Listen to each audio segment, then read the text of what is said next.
जनपद सिविल अस्पताल शहर से कुछ दूरी पर स्थित एक पुराना लेकिन कार्यरत अस्पताल। इसकी स्थापना आजादी के पहले हुई थी। अस्पताल की इमारतें पीली दीवारों और टूटे फूटे छज्जों से ढकी थी। वहीं अस्पताल के पिछले हिस्से में था शवगृह, एक अलग थलग कमरा जहां केवल जरूरत पड़ने पर ही कोई जाता था। इसकी 4 खिड़कियां थी, 3 नॉर्मल और एक हमेशा बंद रहने वाली चौथी खिड़की। डॉक्टर प्राची की उस अस्पताल में नई नई पोस्टिंग हुई थी।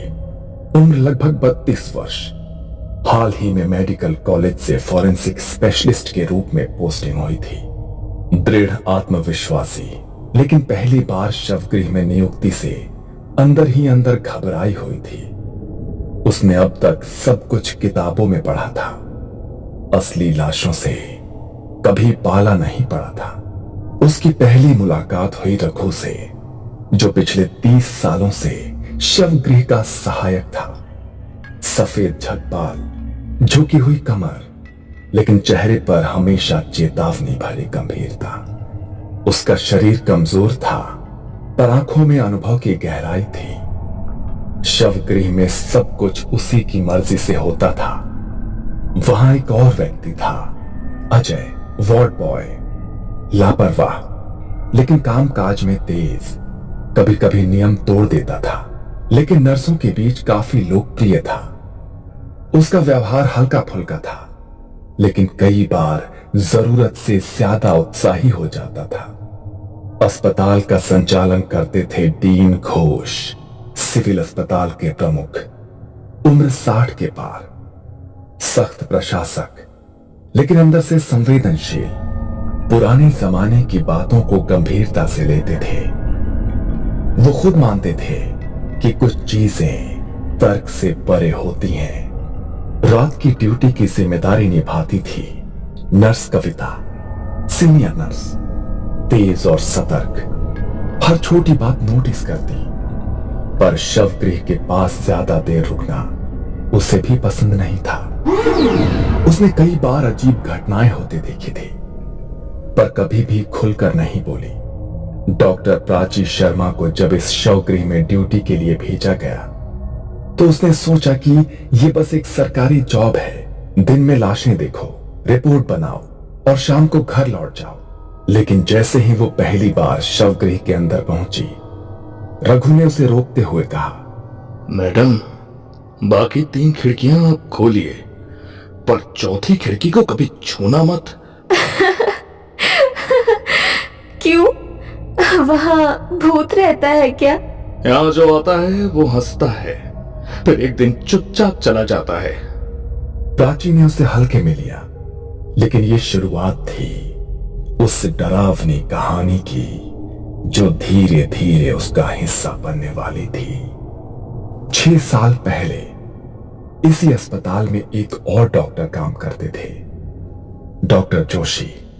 डॉक्टर जोशी काबिल डॉक्टर थे, लेकिन अंधविश्वास में उनका विश्वास नहीं था।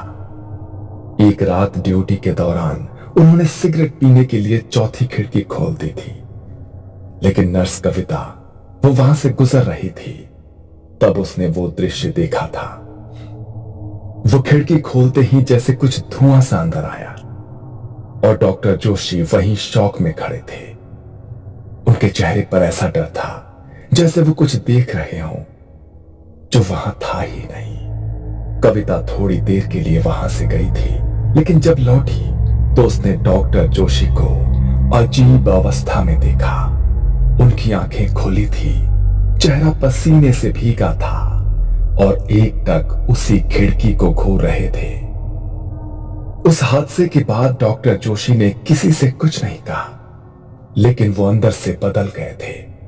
उन्होंने चुपचाप अपने ट्रांसफर की अर्जी दे दी, पर उनका ट्रांसफर मंजूर होने से 2 हफ्ते पहले ही उनकी लाश उसी चौथी खिड़की के नीचे अस्पताल के अहाते में मिली थी। आंखें खुली हुई, शरीर में कोई चोट नहीं, लेकिन चेहरा वैसा ही भयभीत जैसा नर्स कविता ने उस रात देखा था। इस हादसे के बाद कविता ने डीन को सारी सच्चाई बताई। 2 हफ्ते पहले की बात है। जोशी सर नाइट शिफ्ट कर रहे थे। मैं वहां से वॉशरूम जा रही थी, तभी मैंने उन्हें वो चौथी खिड़की खोलकर सिगरेट जलाते देखा। जब मैं वापस लौटी तब जोशी सर जमीन पर डरे बैठे थे, पसीने में भीगे, उसी खिड़की के पास देख रहे थे। तभी अस्पताल प्रशासन ने आदेश जारी किया कि शवगृह की चौथी खिड़की हमेशा बंद रहेगी। प्राची अपनी रोज की ड्यूटी करती, रिपोर्ट्स बनाती और समय पर घर लौट जाती। चौथी खिड़की उसके लिए बस एक बंद कोना थी, न कोई सवाल, न कोई दिलचस्पी। लेकिन एक दिन पोस्टमार्टम के लिए जगह कम पड़ गई और अनजाने में उसने एक टेबल चौथी खिड़की के सामने रख दी, जिस पर एक ताजा शव रखा गया था। उसे इसका कोई अंदाजा नहीं था कि ये छोटी सी गलती कैसे भयानक रात का दरवाजा खोलने वाली थी। उस रात अमावस्या थी, जब प्राची शवगृह में अकेली ड्यूटी कर रही थी। तभी अचानक लाइटें एक झटके में टिमटिमाने लगी। अचानक लाइट इतनी टिमटिम क्यों कर रही है? जनरेटर भी चालू है। रघु, जो दरवाजे के पास बैठा था, वो अंदर आया और धीरे से बोला, आज अमावस्या है मैडम, और आपने चौथी खिड़की के सामने टेबल लगाई है। प्राची को पहली बार हल्का सा डर महसूस हुआ। उसने इधर उधर देखा, कुछ असहज सा महसूस करने लगी। रात के करीब 2 बजे शवगृह में गहराती खामोशी के बीच एक अजीब खड़खड़ाहट सुनाई दी। ऐसे लगा जैसे कोई खिड़की की सलाखों पर उंगलियां रगड़ रहा हो। प्राची धीरे धीरे मुड़ी और उसकी नजर चौथी खिड़की पर पड़ी। उसने देखा कि चौथी खिड़की की लोहे की सलाखें धीमे धीमे मुड़ने लगी थी, जैसे किसी ने बाहर से उन्हें पकड़कर खींचा हो। कौन है वहां? उसने खिड़की के पार देखा, पर वहां कोई नहीं था, सिर्फ घनी धुंध और उसमें एक पीली धीमी सी रोशनी, जैसे किसी ने मोमबत्ती जलाई हो। उसका पसीना छूटने लगा था, लेकिन वो खड़ी रही, शांत, बिना हिले। तभी ठंडी हवा का झोंका अंदर आया और शव की चादर हवा में फड़फड़ाने लगी। उस रात प्राची को नींद नहीं आई। अगली सुबह तक उसकी आंखें खिड़की पर जमी थी। यह पहली बार था जब उसने ऐसा महसूस किया था, शायद यहां कुछ है जो हमें हर वक्त देख रहा है।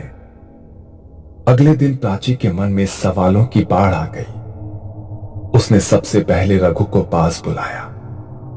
रघु, ये चौथी खिड़की वाली बात तुमने पहले भी कही थी, और कल रात कुछ अजीब हुआ।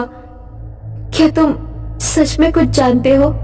मैडम, ये खिड़की, इसे जो भी हल्के में लेता है, ये उसे तकलीफ देती है। डॉक्टर जोशी याद है आपको? वो जो 2 साल पहले अचानक गायब हो गए थे? वो गायब नहीं हुए थे मैडम, उन्हें ले लिया गया था। मैंने देखा था उस रात, उन्होंने खिड़की खोल दी थी सिगरेट पीने के लिए। उसके 2 हफ्ते बाद ही उनकी मौत हो गई। प्राची को रघु की बात पर पूरी तरह यकीन नहीं हुआ, पर उसे अब जवाब चाहिए था। वो सीधे डीन घोष के कैबिन में पहुंची। सर, क्या आप मुझे शवगृह की चौथी खिड़की की असली कहानी बता सकते हैं? क्या सच में कुछ हुआ था? तुमने सही समय पर पूछा डॉक्टर प्राची, लेकिन जो जानोगे वो आसान नहीं होगा। उन्होंने कुर्सी से उठकर खिड़की की तरफ देखा, जैसे कुछ याद कर रहे हों, और फिर बोले, उस खिड़की के नीचे कभी लाशें नहीं रखी जाती थीं, लेकिन 8 साल पहले एक केस आया था। एक लड़की निधि, उसका बलात्कार करके हत्या कर दी गई थी। जब उसकी लाश आई तो उसका चेहरा बुरी तरह बिगड़ा हुआ था। परिवार पहचान नहीं सका और बिना अंतिम संस्कार के उसे खिड़की के नीचे टेबल पर रख दिया गया। फिर क्या हुआ? अगले दिन उस समय की ऑन ड्यूटी डॉक्टर गायब हो गई। बस उसके खून से सनी चप्पल और कमर की बेल्ट उस खिड़की के नीचे मिली। हमने बहुत तलाश की पर कभी उसका शव नहीं मिला। क्या आपने ये बात किसी को बताई थी? नहीं, पर उस घटना के 6 सालों बाद नर्स कविता मेरे पास आई और उसने डॉक्टर जोशी की कहानी बताई। तब जाकर मैंने आदेश जारी किया, शव गृह की चौथी खिड़की हमेशा के लिए बंद रहेगी। प्राची का चेहरा गंभीर था। वो जान चुकी थी कि ये खिड़की सिर्फ ईंट पत्थर की नहीं है, ये उसके दर्द की राह थी। वार्ड बॉय अजय को चौथी खिड़की की पूरी कहानी नहीं पता थी। एक रात ड्यूटी के दौरान उसने देखा कि खिड़की के पास बहुत धूल मिट्टी जमा है। बाकी कमरा साफ करने के बाद उसका ध्यान वहीं गया। उसने खिड़की की कुंडी खोली और झुककर सफाई करने लगा। जैसे ही उसने झाड़ू से खिड़की की जाली छुई, एक करंट उसके पूरे शरीर में दौड़ गया। कविता, इस खिड़की के पास से ठंडी सांस जैसी लग रही है, कोई है क्या? नर्स कविता बाहर कॉरिडोर में ही थी, लेकिन तब तक उसे कुछ महसूस नहीं हुआ। रात के 2:45 पर अचानक शवगृह से एक दिल दहला देने वाली चीख गूंजी। कविता भागती हुई अंदर पहुंची। वहां अजय फर्श पर पड़ा था, आंखें पूरी तरह खुली हुई, मुंह जैसे चीखते चीखते खुला रह गया हो, चेहरा सफेद और भयभीत। ऐसा लगा जैसे उसने मरने से पहले कुछ ऐसा देखा हो जिसे वो सहन नहीं कर पाया। खिड़की की ओर देखा तो वहां एक लाल साड़ी में कोई औरत जैसी आकृति खड़ी थी। उसका चेहरा धुंध में छुपा हुआ था और अगले ही पल वो गायब हो गई। कविता सन्न रह गई। उसे समझ आ गया कि अजय ने वही गलती की थी जो पहले डॉक्टर जोशी कर चुके थे। प्राची डॉक्टर होने के साथ साथ थोड़ी आध्यात्मिक भी थी। उसने निधि की आत्मा की पीड़ा को समझा और तय किया कि वो इस रहस्य को पूरी तरह से सुलझाएगी। उसने किसी तरह डीन घोष को मनाया और अगले अमावस्या की रात एक अनुभवी तांत्रिक बाबा महेश्वर नाथ को बुलाया। बाबा ने शवगृह की चौखट पर बैठकर तंत्र विधि की तैयारी शुरू की। लाल रंग की चंदन की रेखाएं, भस्म से घेरा और मंत्रोच्चार। प्राची ने अपनी जान की परवाह किए बिना चौथी खिड़की के सामने एक कैमरा लगाया और खुद विधि में शामिल हुई। जो आत्मा न्याय की प्यासी हो वो अब प्रकट होगी। डरो मत, सच को उजागर करना अब तुम्हारा कर्तव्य है। रात के 3 बजे खिड़की की जंजीरें खड़कने लगी और एक ठंडी हवा शवगृह में भर गई। कैमरे की स्क्रीन ब्लैंक हो गई। तभी प्राची ने सुना, मुझे न्याय दो। एक परछाई धीरे धीरे सामने आई। वही लड़की, झुलसी त्वचा, अधखुले होंठ और खून से सनी साड़ी। मैं इंतजार करती रही हर रात। कोई मेरा सच नहीं जानता। किसी ने मेरी चिता नहीं जलाई। मैं अधूरी रह गई। प्राची कांपती हुई खड़ी रही। उसकी आंखों में आंसू थे। मैं करूंगी। मैं तुम्हारा अंतिम संस्कार करवाऊंगी। तुम्हें शांति दूंगी, ये वादा है। बाबा ने मंत्र पढ़ते हुए खिड़की पर भस्म फेंका और एक तेज चीख गूंजी जैसे आत्मा ने वर्षों का दर्द उगल दिया हो। कमरे का तापमान सामान्य होने लगा, लेकिन हवा में अब भी भारीपन था, जैसे कोई दर्द अभी पूरी तरह गया नहीं था। बाबा महेश्वर नाथ ने जो भस्म निधि की आत्मा पर डाली थी, उसने उसकी व्याकुल आत्मा को कुछ क्षणों के लिए शांत कर दिया। कमरे का तापमान सामान्य होने लगा और बाबा ने धीरे से प्राची से कहा, अब समय है उसे अंतिम मुक्ति देने का। जब तक उसका अंतिम संस्कार नहीं होगा ये पीड़ा कभी खत्म नहीं होगी। अगले ही दिन प्राची ने निधि के पुराने केस को दोबारा खुलवाया। डीएनए टेस्ट और अस्पताल के रिकॉर्ड्स के जरिए वो आखिरकार निधि के परिवार तक पहुंचने में सफल रही। जब परिवार को सच्चाई बताई गई तो उनकी आंखों में आंसू छलक आए। उन्होंने तो उम्मीद ही छोड़ दी थी कि उनकी बेटी की आत्मा को कभी शांति भी मिल पाएगी। बाबा ने उस आत्मा पर फेंका वही भस्म उन्हें सौंपते हुए कहा, अब यही उसकी अस्थियां हैं, इन्हें विधि पूर्वक विसर्जित करें और आत्मा को मोक्ष दें। एक सप्ताह बाद पूरे धार्मिक रीति रिवाजों के साथ गंगा किनारे निधि का अंतिम संस्कार किया गया। उस रात शवगृह की चौथी खिड़की खुद ब खुद बंद हो गई। पहली बार कोई उंगलियों की आवाज नहीं आई, कोई परछाई नहीं दिखी। हवा स्थिर थी और कमरे में एक सुकून था, जैसे किसी ने वर्षों से रो रही आत्मा को गले लगा लिया हो। अस्पताल प्रशासन ने उस खिड़की पर अब एक ताले के साथ देवी की तस्वीर भी टांग दी। अब भी लोग कहते हैं कि कुछ आत्माएं तब तक भटकती हैं जब तक उन्हें न्याय न मिले, और चौथी खिड़की सिर्फ एक रास्ता नहीं थी, वो उसकी मौत की पुकार थी। ये कहानी आपको अच्छी लगी हो तो हमें सब्सक्राइब करें, हमारा इंस्टाग्राम और फेसबुक पेज जरूर फॉलो करें। अगर आपके पास ऐसी ही कोई कहानी हो तो हमें कमेंट बॉक्स में भेजें।